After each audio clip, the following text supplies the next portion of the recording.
é o Evangelho segundo Jesus e Cristo, o objeto de contradição, aquele que veio para tirar e arrancar os segredos ocultos do nosso coração. É a palavra. E disse Jesus, segundo o Evangelho de Lucas, no capítulo 9, a partir do verso 23. Lucas 9, 23. Diz assim: Jesus dizia a todos: se alguém, qualquer um, quer vir após mim, ou seja, se quiser me seguir, andar comigo, não sou eu que vou andar contigo, eu andarei contigo se tu andares comigo. Então a si mesmo se negue. Isso que você chama de minha vontade absoluta, meu capricho, meu desejo, meu tesão, aquilo que você chama de minha cobiça, muitas vezes até aquilo que você chama idolatricamente de meu sonho, não que ele seja contra sonhos, mas às vezes os nossos sonhos são as nossas destruições quando são os nossos caprichos. Se alguém, qualquer um, quiser andar comigo, a si mesmo se negue. Negue as fantasias do ser. E dia a dia assuma a realidade, tomando o que lhe concerne na parte da vida, no que lhe concerne com respeito a perdoar, a ter compaixão, a buscar verdade, justiça, fidelidade, a olhar para a vida com solidariedade compassiva e misericordiosa. Ou seja, dia a dia tome a sua cruz, esse é o significado. E ande comigo, não desista. Siga-me, siga-me. Aí você abre num outro livro escrito por Lucas, ali é o Evangelho de Lucas. Aqui é o livro de Atos dos Apóstolos, que foi escrito também por Lucas, o mesmo autor, narrando no capítulo 9, o encontro de Paulo com Jesus na estrada de Damasco, acerca da qual e de cujo encontro se fala que Saulo ia respirando ameaças e morte contra os discípulos do Senhor. Um homem, o texto grego aqui define uma fera resfolegante, respirando como as feras famintas na arena, ou esperando que a grade se levantasse para partir para cima de alguma presa, e no caso ele iria destruir mais uma vez, como já tinha feito antes, dezenas de cristãos. Alguns ele obrigava a blasfemar, outros ele obrigava a negarem a fé, outros ele prendia e os levava cativo para serem justiçados sem defesa em Jerusalém. E a outros ele matava, como ele próprio diz, escrevendo aos Tessalonicenses. Então, esse homem besta resfolegante, que persegue discípulos do Senhor, que tem autorização representativa oficial para decretar essa inquisição perversissima, vai de Jerusalém a Damasco buscar presas cristãs para prendê-las e praticar contra elas aquilo que eu já disse que ele fazia. Só que indo no caminho subitamente uma luz do céu brilhou ao seu redor. Subitamente. Não foi uma pirotecnia dos crentes, que fizeram um show de luzes, um evento gospel cheio de canhões de luz, fogos de artifício e todas as glórias que a iluminação artificial possa produzir. Não foram os discípulos que fizeram uma barreira, um cordão e foram enfrentá-lo com espada na mão e dizer: nós temos direitos? Porque o discípulo sabia que ele não tinha direito nenhum. Nem se os tivesse, ele os teria. Nem que a legislação os protegesse, eles sabiam que eles viviam sob risco de morte sempre. Porque a obediência ao reino de Deus, naquelas circunstâncias, não era essa brincadeira de perseguir quem a gente não gosta, do nosso pseudo-regime democrático, que não consegue nem separar o Estado da igreja, que é o contrário. Dia a dia dá mais poder à igreja para que ela dê, como um falso profeta em Apocalipse 13, a sua bênção à besta que nos governa.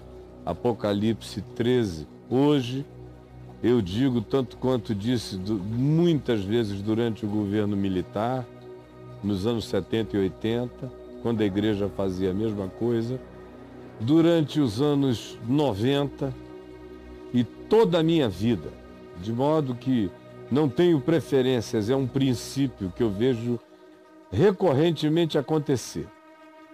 E aqui estão eles, autorizando Paulo a perseguir para além da lei aqueles que crescem em Jesus. Hoje há um limite aqui no ocidente da terra, não dá para sair torturando, prendendo, nem matando, mas dá para praticar, como disse o Joaquim Beato, fogueiras ou incêndios sem fogo, mas queimando e estigmatizando pessoas para todos os lados. Aqui a liberdade é plena. Por isso Paulo não se reserva, não tem pudor nenhum de ir até a morte, se necessário for, quando subitamente, sem ajuda de ninguém, só porque Deus é Deus, só porque Jesus ressuscitou dos mortos e não está precisando de ajuda, nem de pé para subir e estar acima de todo o principado, potestade e poder. Só porque Ele é quem o Evangelho diz que Ele é. E é Ele que nos socorre, não somos nós que socorremos a Ele. Subitamente, uma luz do céu brilhou ao redor de Paulo. E ele, caindo por terra, ouviu uma voz que lhe dizia, não era uma transmissão, era uma voz explodindo nele: Saulo, Saulo, por que me persegues? E ele perguntou: quem és tu, Senhor? E a resposta foi: eu sou Jesus. Eu falo por mim mesmo, a quem tu persegues. E hoje em dia não se crê mais nesse Jesus que fala por si mesmo. Não se crê. Se Jesus de fato está morto, está acabado, está liquidado, depois de 2000 anos, então ficou esquálido. Aliás, depois do 4º século, praticamente não se creu mais nessa soberania de Jesus de falar por si mesmo. Porque do 4º século para cá, a igreja que não tinha poder, que vivia perseguida, que vivia heretizada, que existia em estado de fuga, que tinha que ser um ser hebreu, como eu disse ontem, falando em 1 Coríntios 7, por causa das difíceis circunstâncias e tribulações. Os casados teriam que ser como se não fossem, os que comprassem como se não possuíssem. Os que se alegravam como se não se alegrassem. E os que possuíam e faziam negócios nesse mundo como se nada lhes pertencesse, porque a aparência do mundo passa. Era assim que eles viviam. Até o quarto século foi muito assim. Aí veio Constantino e disse: daqui para frente, no more. E aí criou o cristianismo, como eu já tenho dito milhões de vezes. Criou o cristianismo e deu privilégios. Cada novo regime deu privilégios ao cristianismo. Menos o regime soviético, durante aqueles anos, mas quando o regime começou a acabar, a primeira coisa que o regime fez foi dar de novo privilégios à igreja oficial. Porque como o Apocalipse declara no capítulo 3, eu já disse aqui, 13, o falso profeta abençoa a besta, a igreja, a religião abençoa o poder político e o poder político dá poder à religião. Esse é o dilema o tempo todo. Quem quiser entender um pouquinho de história e das relações entre religião e Estado, seja ele de que natureza seja, ou entre o cacique e o pajé numa tribo, vai ter que saber que esse é um arquétipo que perdura pela história humana. E entre nós também. Mas, depois de Constantino é que a igreja começou a dizer: Jesus não precisa falar por si mesmo, nós falamos por ele. Nós falamos por ele.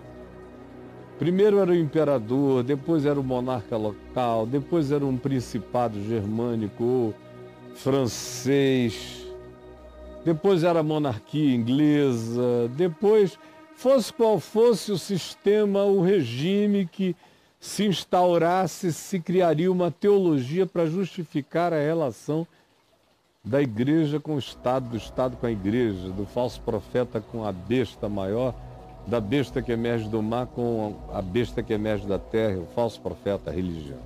Apocalipse 13 pela terceira vez. Aí vem a democracia. Aí a democracia valida a escolha, Vox Populi não é mais Vox Dei, quer dizer, Vox Populi passa a ser Vox Dei. O que se deixou para trás foi a voz de Deus, não é a voz do rei. A voz do rei não é mais a voz de Deus. E aí, com a democracia, se institui a vontade do povo é a vontade de Deus. Mas a perspectiva republicana separa poderes. Então, faz o que Jesus disse que deveria ser feito quando perguntaram a ele apresentando uma moeda. Devemos ou não devemos pagar tributo a César? Ele perguntou: de quem é essa cara aqui na moeda? E eles disseram: de César. Ele disse: então dai para o dono da cara o que é dele e dai a Deus o que é de Deus. E separou, na essência, Estado do que quer que seja divino e transcendente. Agora, como a igreja não é mais divina, não é uma instituição divina de composição humana, passou a ser apenas uma instituição humana, de acordos com qualquer que seja a forma de poder terreno, e se separou da soberania de Deus, então tanto faz, a República pode separar. O Estado passa a ser o Estado, a Igreja é a Igreja. Não tem mais que haver essa mistura. Mas a democracia gera essa união outra vez, porque interessa ao Estado ou ao regime por ele representado que o maior número de pessoas escolham aquele governo. Aí, por isso, mesmo que a Constituição separe a Igreja do Estado, na República, todavia, O Estado precisa dos votos da igreja, ou do poder da igreja. E a igreja, na democracia, quer o benefício do Estado. Então não adianta o que a Constituição diz. O sistema político determina esse recasamento entre as duas bestas do Apocalipse, no capítulo 13.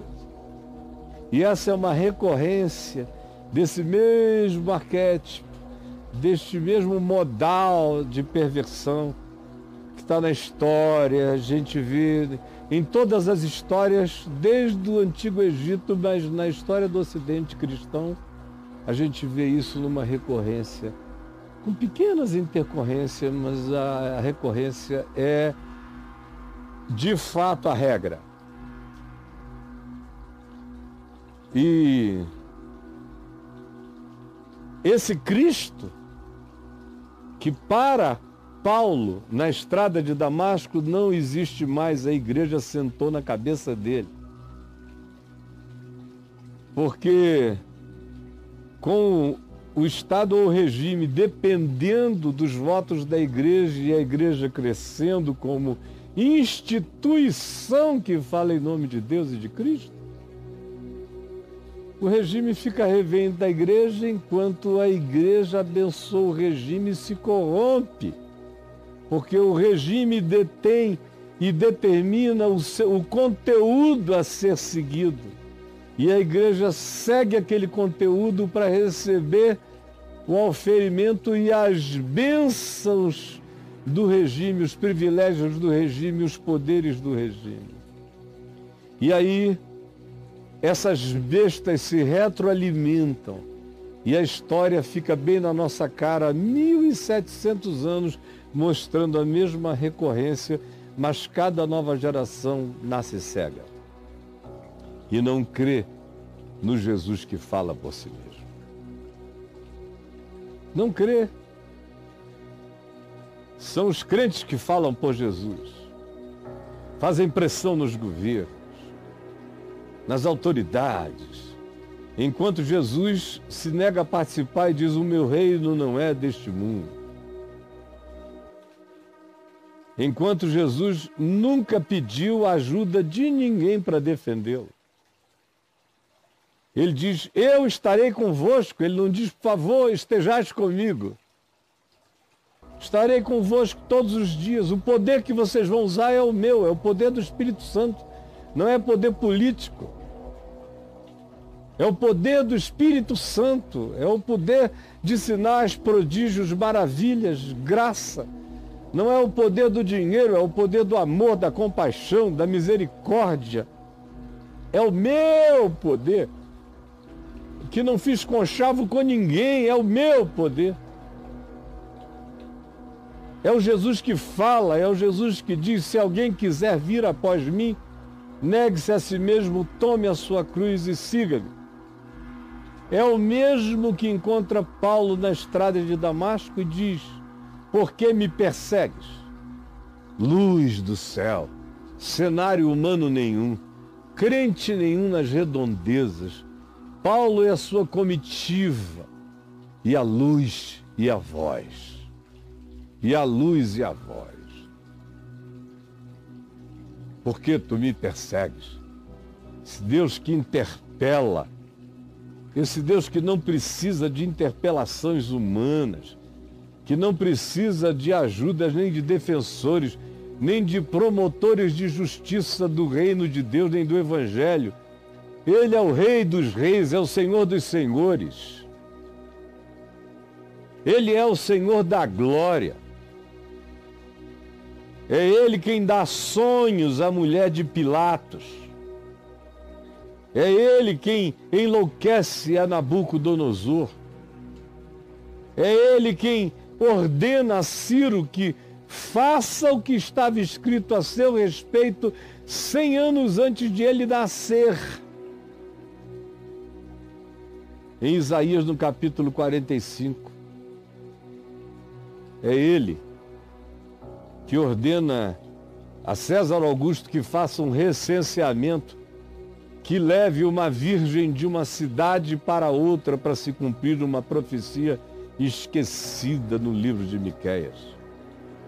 É ele que, sem a ajuda de crentes, traz magos do Ocidente, discípulos de Zoroastro, para virem até a manjedoura adorá-lo sem intervenção humana. É ele que diz: Saulo, Saulo, eu te conheço todo. Por que tu me persegues? Qual é a tua? Olha para o teu coração e responde. Responde que tu és apaixonado por mim. Responde que a minha perturbação em ti quer se transformar em adoração e tu não queres, por isso tu enlouqueceste. Responde que a fascinação que eu exerço sobre ti é tão grande que tu decidiste seres um opositor de qualquer coisa que a mim diga respeito, porque tu não aguentas o poder da sedução do meu amor. Porque tu me persegues. Confessa. Confessa como eu te atraio. Confessa como eu te desafio. Confessa como nada nem ninguém te chama mais para cima do que eu. Confessa como os meus tesouros impalpáveis e intangíveis são as grandes ambições da tua alma, embora tu não queiras admitir. Confessa que uma palavra, ou duas, ou algumas poucas, ou algumas frases, ou alguns exemplos que tu vistes, praticados por pessoas ligadas a mim, geraram em ti uma angústia de seguidor que recalcitra contra os aguilhões. Confessa. Então Paulo pergunta: quem és tu, Senhor? Senhor, Senhor, sabia, sem explicação, por absoluto esmagamento intuitivo, por completo espremer do Espírito Santo do seu ser, que aquele que com ele falava era o Senhor. Então se lhe respondeu: eu sou Jesus. 10 anos depois de Jesus ter ido aos céus sem pepé da igreja, eu sou Jesus a quem tu persegues. Tu estás perseguindo crentes, tu estás perseguindo a mim, não apenas porque eles são o meu corpo, confessando o meu senhorio no mundo, não somente porque, sendo meu corpo, são também obedientes a mim, e é o que eu ensino, mas também porque o que tu vês de amor, bondade, verdade, justiça, solidariedade, como no caso do teu primo Barnabé, dos teus aparentados como Marcos e outros que me seguem, que são da tua família, angustiados pelas mudanças e pela hora em que chegar a vez deles serem massacrados por ti, porque eles já me seguem antes de ti. Eu te conheço, Saulo. Eu sei de onde tu vens, eu sei das tuas dúvidas, eu sei das tuas angústias. Eu sei que tu me persegues porque tu não tiveste coragem de me seguir, de deixar esse si mesmo, essa vaidade judaica de ser da tribo de Benjamim, de ser fariseu de fariseus, de ser mais inteligente na exegese, na hermenêutica e no conhecimento paralelo da teologia e da academia judaica do que todos os outros jovens da tua geração. Se tu não deixares esse si mesmo de candidato ao sinédrio dentro de pouco tempo, se tu não deixares a vaidade de seres esse ente ortodoxo, puritano, que vive medindo a tua santidade por comportamentos e externalidades, se tu não negares esse si mesmo da tua vaidade piedosa, perversa, feia, nojenta, persecutória, invejosa da minha graça na vida do próximo. Se tu não negares a si mesmo e não tomares a tua cruz, porque tu vais aprender o quanto importa sofrer pelo meu nome. Tu vais aprender, se tu não tiveres coragem de deixar a miragem de ser discípulo de Gamaliel, para te tornares um servo, um seguidor do Evangelho simples de Jesus, de mim, que falo contigo e que não preciso de representantes, pois sou eu quem defende a minha igreja, não é a igreja que me defende. A igreja que me defende é feita de falsários. A minha igreja sabe que não foram eles que me escolheram a mim, mas eu os escolhi a eles próprios, para que eles vão como eu fui, e conforme eu vivi, ensinei a viver, eles deem o mesmo fruto, e esse fruto permaneça. Por que me persegues? Sou eu que falo contigo. E tu vais servir a essa minha soberania o resto da tua vida. Vais, porque é uma coisa muito simples sobre Jesus. É que quando a gente não o segue, a gente o persegue. Os piores perseguidores do genuíno evangelho são aqueles que tiveram alguma visão de Jesus e não seguiram. São os que ouviram, são os que sabem, mas escolheram de outra forma. Eu conheço milhares e milhares que sabem, que ouviram, que entenderam, mas escolheram de outra forma. Esses são os maiores perseguidores do Evangelho, da palavra do Evangelho. Esses vão atrás de ti com ódio.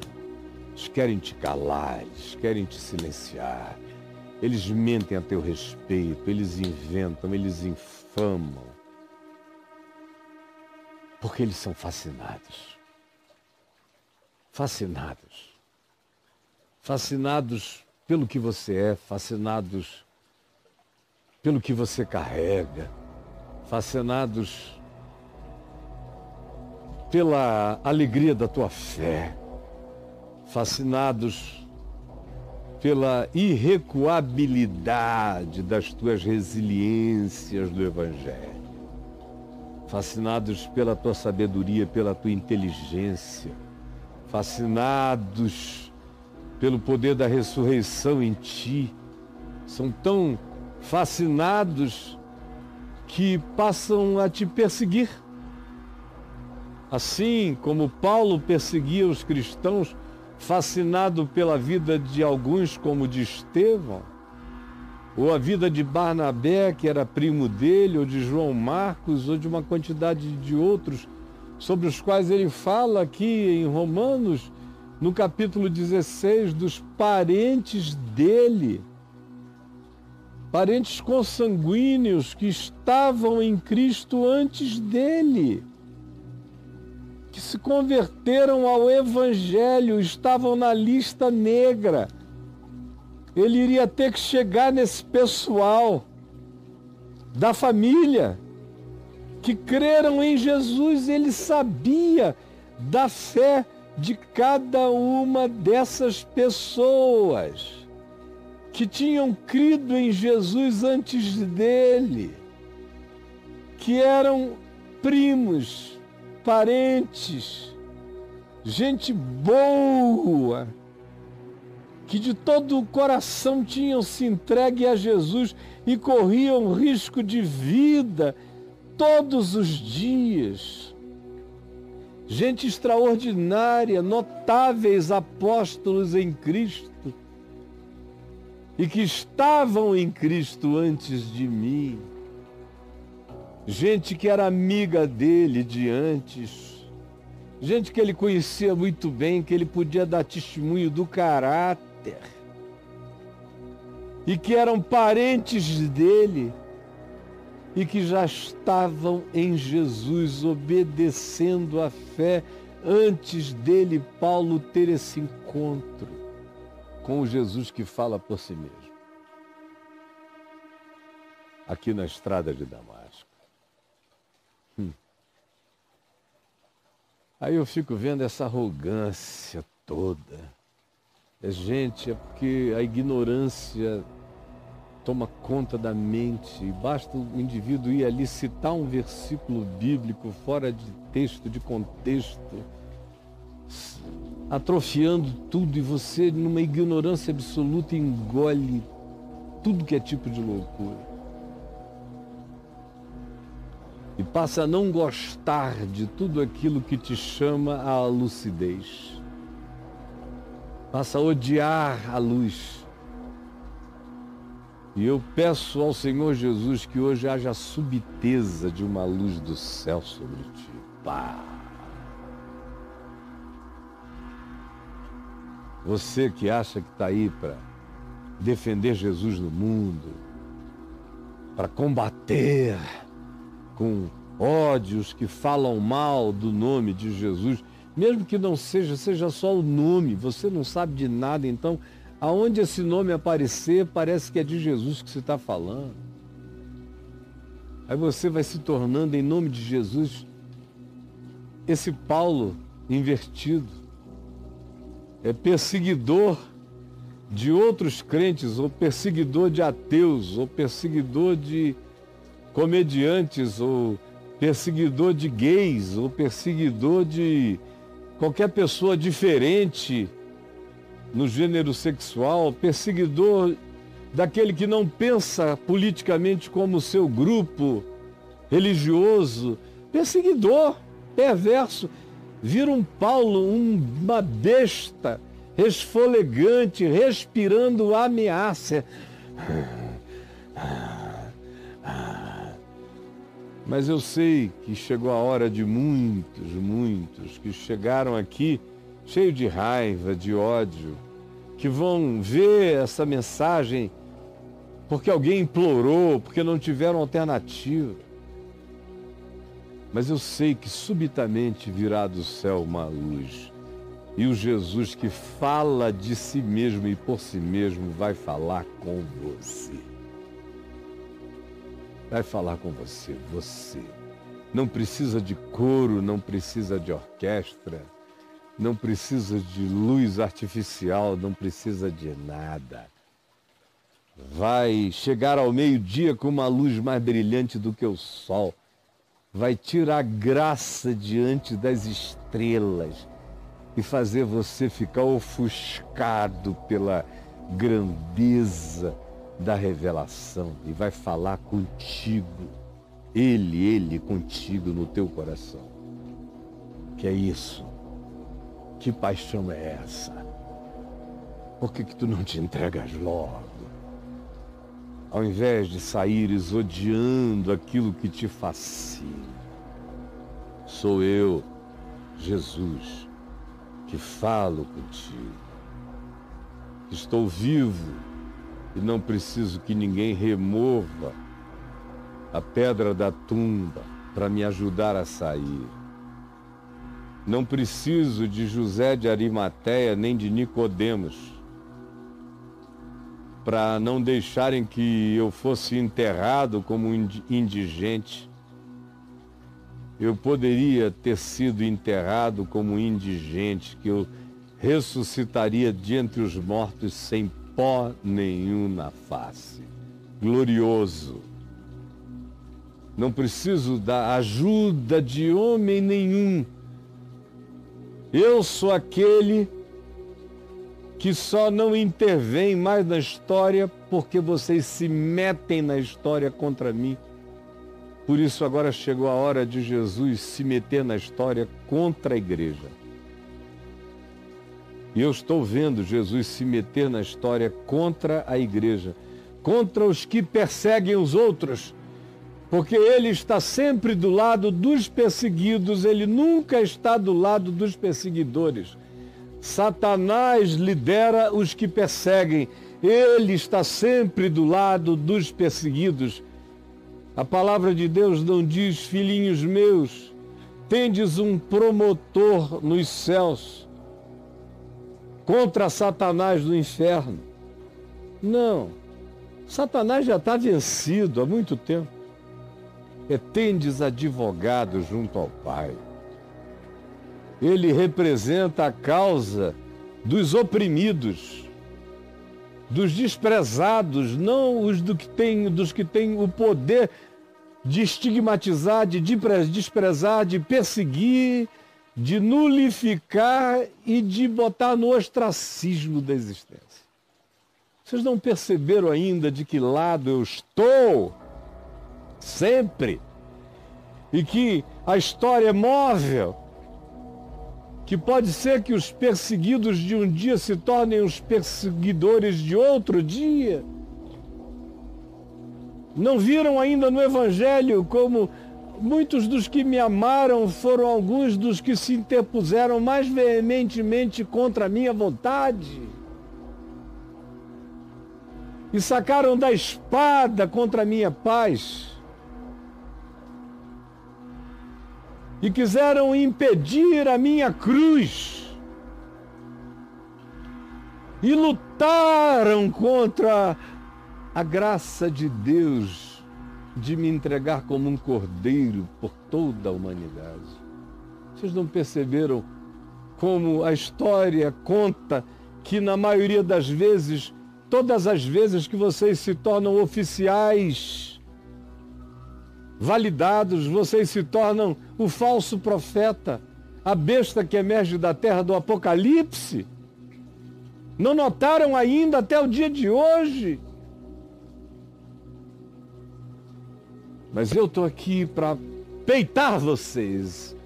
É o que se verá cada vez mais, é Jesus peitando aquilo que se auto-intitula de igreja e existe contra o amor de Deus, contra o Evangelho, contra a compaixão, contra a misericórdia, contra o acolhimento, contra o poder do amor, que é o maior poder do mundo, é o único que transforma mente e coração.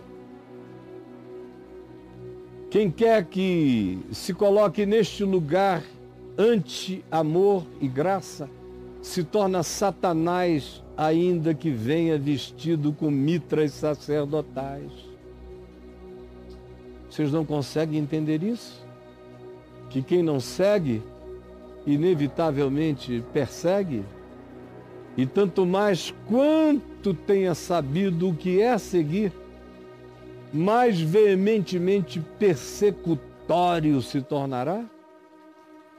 Senhor Jesus, ilumina mente e coração, subitamente com essa luz da tua soberania, porque tu falas por ti mesmo e não precisas que ninguém te defenda no mundo. Teu Espírito fala. Tu não precisas de séquitos auxiliares. Tu vens do nada, sozinho, ao meio-dia, paras qualquer parada, aonde quer que tu queiras, não importa a quantidade de marchantes, tu tens o poder de parar qualquer parada. Tu falas por ti mesmo, ruges por ti mesmo, a tua palavra. E eu te peço nesses dias invertidos, que tu rujas a tua palavra sobre esses segmentos religiosos, político-religiosos, interesseiros, perversos e vendidos, para que eles temam e tremam. Realiza a tua obra, solta os teus anjos sobre o império da mentira. É o que eu te peço, em nome de Jesus. Amém.